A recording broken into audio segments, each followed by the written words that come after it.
declares, The struggle with the Zionist enemy is not a struggle about Israel's borders, but about Israel's existence. The PLO, as everyone ought to know, is an Islamic terrorist organization. It trained Idi Amin's murder gangs who killed about 300,000 black Christians in Uganda. Most terrorist organizations, in fact, around the world were trained by the PLO. Arafat committed his first murder at age 20. Under him, the PLO became the largest, wealthiest, and most vicious and bloodiest terrorist organization ever known.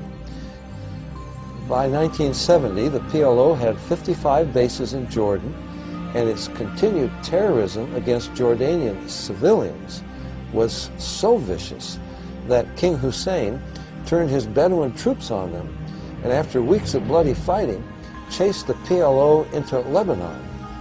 There the PLO wiped out the Christian towns of Damour, Beit Malat, Tal Abbas, and others. Its reign of terror in Lebanon went largely unreported. The international press was cowed into silence by the brutal murder of those who dared to tell the truth. Larry Buckman and Sean Tulin of ABC TV, Marc Trion of Free Belgium Radio, Robert Pfeffer of Der Spiegel, and others. About 300,000 Lebanese civilians were murdered, and more than 100,000 surviving young girls were left pregnant in the PLO's rape of that country before the Israelis expelled them. Yet Israel again was painted the villain. Ladies and gentlemen, Mr. Arafat, Chairman of the Executive Council of the Palestine Liberation Organization, His Excellency Yitzhak Rabin, Prime Minister of Israel, the President of the United States. Any peace agreements with the PLO are a pretense intended to deceive Israel. The example Muslims follow today was set by Muhammad. In 628, he made a 10-year peace treaty with his own Quraysh tribe in Mecca. 2 years later, he attacked Mecca and slaughtered every male and took the women and children slaves. Arafat has publicly declared, In the name of Allah, I am not considering it more than the agreement signed between our Prophet Muhammad and the Quraysh tribe. Peace for us means the destruction of Israel. The first step is to pretend peace in order to obtain territories inside Israel from which to launch her final destruction. Incredibly, Arafat and his PLO murderers have been sanitized and lionized by world media. This ruthless, sadistic criminal was given the Nobel Peace Prize and is honored as the champion of justice for the oppressed Palestinian people. Palestinians? There never was a Palestinian people, nation, language, culture, religion, or economy. The claims of descent from a Palestinian people who supposedly lived for thousands of years in a land called Palestine is a deliberate lie. That land was called Canaan, inhabited by Canaanites. What had been Canaan became the land of Israel when God gave it to his people. Yet a revised history which hides the truth is promoted in the best of encyclopedias and reference volumes, even Christian publications. Those who today call themselves Palestinians are Arabs by birth, language, Islamic religion, and culture. The name Palestine comes from the Philistines, ancient Israel's chief enemies. In AD 130, the Romans rebuilt Jerusalem as a pagan city with a temple to Jupiter where the Jewish temple had stood. Provoked to rebellion, about 500,000 Jews were killed and thousands sold into slavery. The Romans angrily renamed the land of Israel Syria Palestina, and that's where the name comes from. From that time, Jews living there became known as Palestinians. During World War II, the British Army had a Palestinian brigade made up entirely of Jewish volunteers. The Palestinian Symphony Orchestra was all Jewish, and the Palestine Post was a Jewish newspaper. In 1948, Arabs who had fled from Israel began to claim that they were the true Palestinians and that Israel had always belonged to them. World media eagerly promotes that lie. The truth is that in 1948, Arabs owned a mere 3% of so-called Palestine.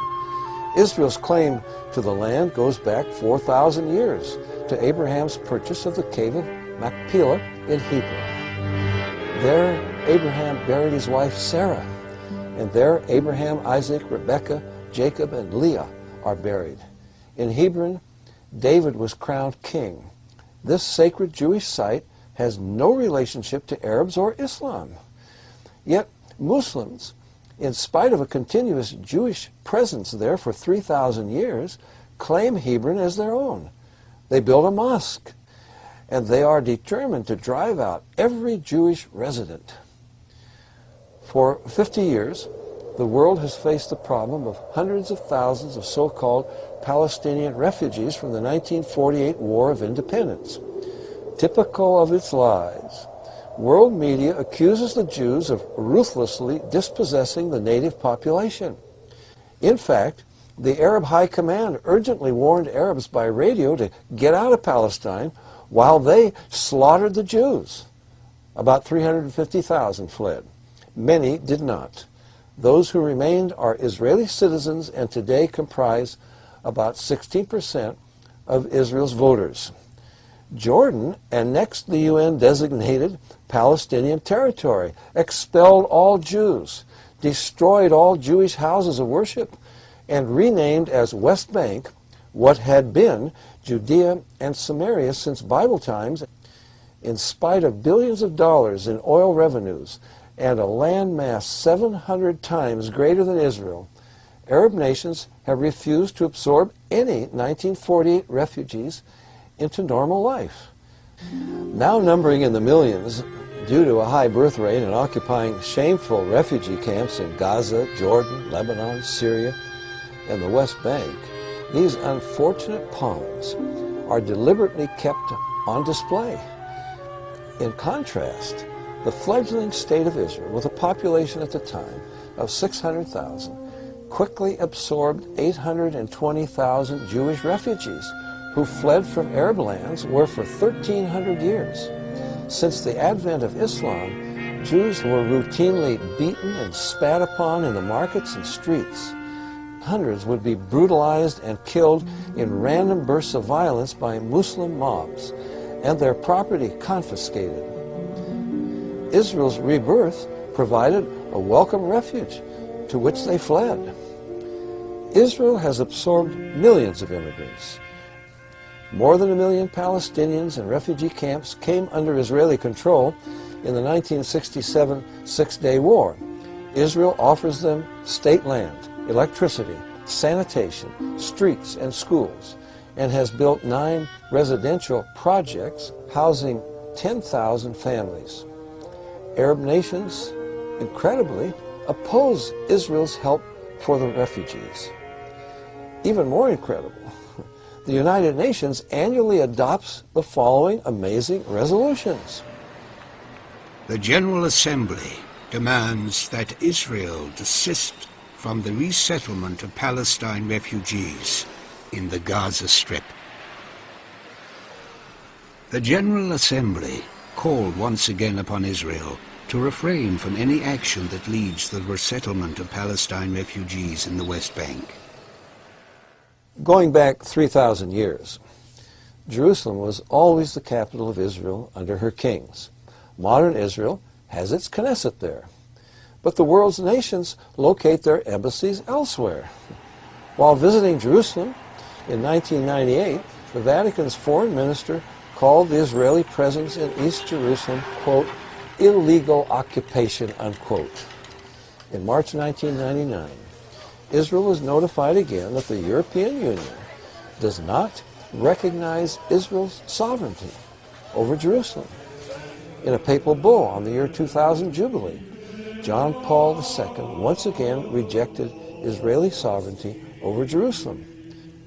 In mid-February 2000, the Vatican signed an agreement with the PLO calling for, quote, international guarantees to preserve Jerusalem under international control. Roman Catholicism and Islam are Israel's two major enemies. Pope John Paul II has